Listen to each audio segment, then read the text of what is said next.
دیکھیے ہماری بندگی جزوی ہے، نمازیں ہم پڑھ رہے ہیں، روزے ہم رکھ رہے ہیں، مسجدیں عالی شان بنائی ہیں، مدرسے بھی بہت بڑے بڑے بن گئے ہیں، واقعتاً اس میں کوئی شک نہیں، لیکن سوال یہ ہے کہ اوپر جو چھت ہے وہ تو کافرانہ ہے، قانون تو اللہ کا نہیں ہے، کتاب و سنت کے احکام تو نافذ نہیں ہے۔ ہاں نماز ہے، روزہ ہے، حج ہے، زکوٰۃ ہے، تو نماز اور روزہ تو ہندوستان میں بھی ہو رہا ہے، وہ تو چند ایک مسجدیں ہیں جنہیں وہ تاریخی اعتبار سے کہتے ہیں کہ یہ ہمارے مندر ہوتے تھے جنہیں مسجد بنایا گیا، ورنہ وہاں پر ہزاروں لاکھوں مسجدیں ہیں، آباد ہیں، لوگ نمازیں پڑھتے ہیں، کوئی روکتا ہے انہیں؟ ہم نے یہ ملک بنایا تھا کہ یہاں اسلام کا نظام قائم کریں گے۔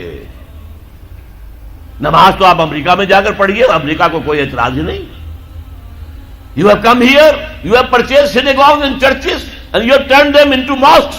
ہم نے کوئی اعتراض نہیں کیا، تم نے چرچ خریدے، تم نے سینیگوگز خرید لیے جو یہودیوں کی عبادت گاہیں ہوتی ہیں، اور انہیں مسجد بنا لیا، ہم نے کوئی اعتراض نہیں کیا، we never objected۔ لیکن تم کہو کہ اسلام کا نظام ہم قائم کریں گے، نہیں کرنے دیں گے تمہیں کبھی بھی۔ تم چاہو کہ تم اسلام کا معاشی نظام قائم کرو، کبھی اجازت نہیں دیں گے۔ تم چاہو کہ اسلام کی معاشرتی اقدار کو تم قائم کرو، کبھی نہیں کرنے دیں گے۔ یہ ہے اس وقت جو ہمارے ساتھ پیش آ رہا ہے معاملہ، پورا مغرب اس پر اڑا ہوا ہے، اسلامی نظام کہیں نہیں آنے دیں گے۔ ہاں نمازیں پڑھو، ہمیں کوئی اعتراض نہیں، روزے رکھو، تم روزے 30 کی بجائے 100 رکھو، ہمارا کیا لیتے ہو؟ تمہاری کمزوری ہو جائے گی، ہم تو تمہیں لیبر اسی وقت دیں گے جب پورے 8 گھنٹے کام کرو گے ڈٹ کر، اس میں کوئی رعایت نہیں کریں گے تمہارے ساتھ۔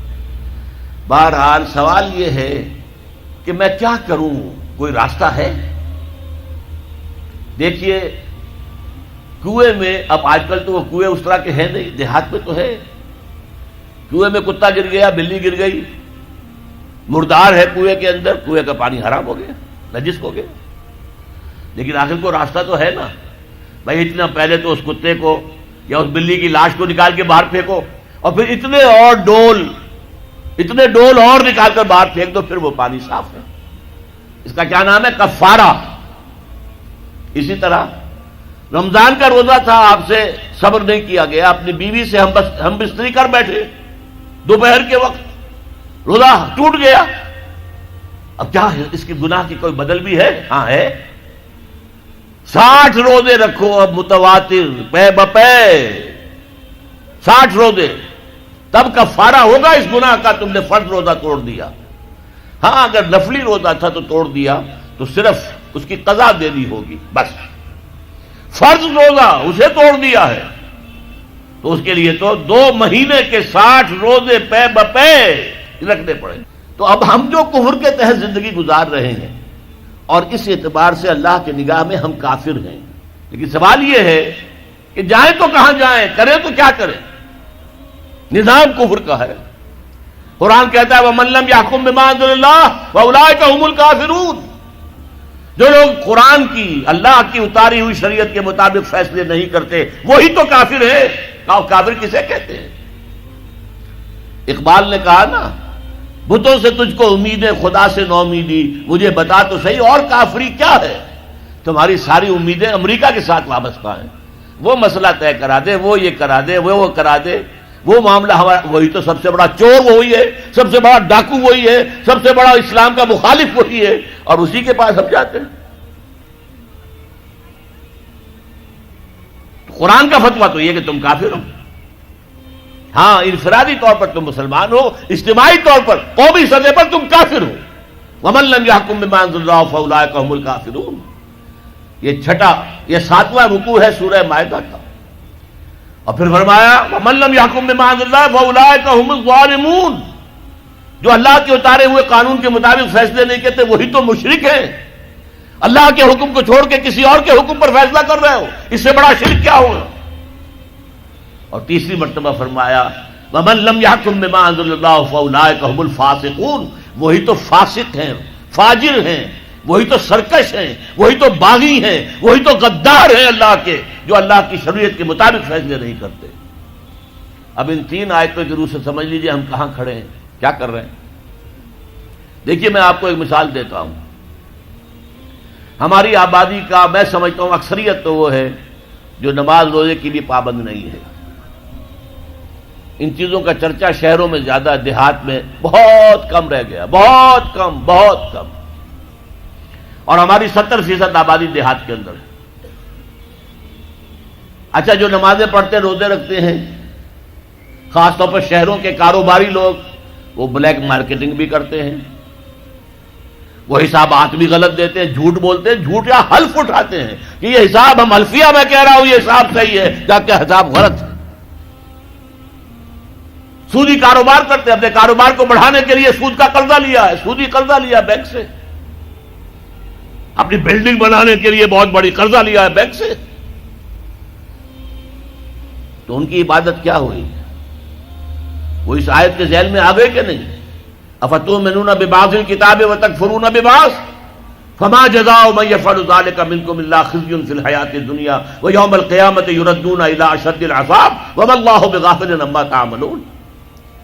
لیکن میں ان کو بھی چھوڑتا ہوں.